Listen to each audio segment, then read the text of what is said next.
Ganito pala, no? Parang mix-mix na gulay. Kain tayo. Loto ng Asia. Maglalawa yun. Sabi niya. Ha? Sabi niya, maglalaway tuloy kami. Dapat nandyan na ako. So,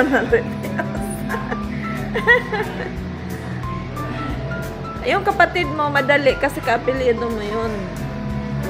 Kaya ganon. Kasi, pagdududahan kasi ng immigration pag ibang apelyido.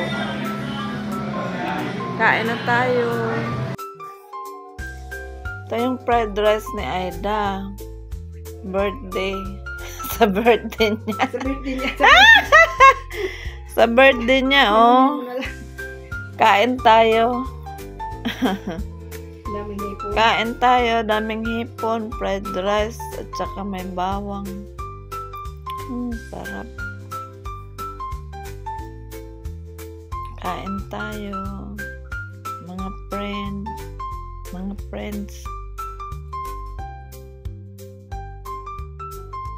Dito to sa bahay ni Aida.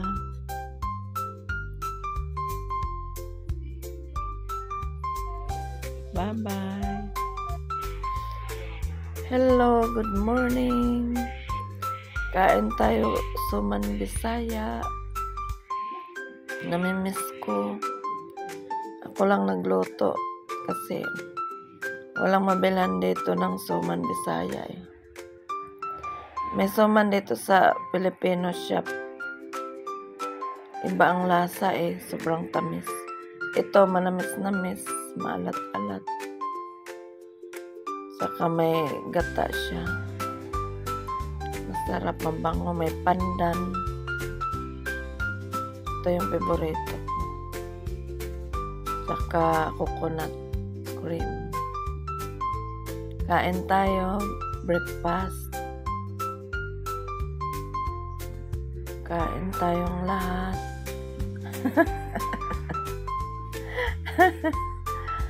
I'm medyo may breakfast.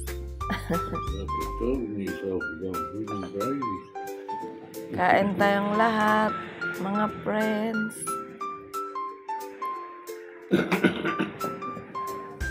Bye-bye. Maraming suman dyan sa Pinas natin. Dito wala.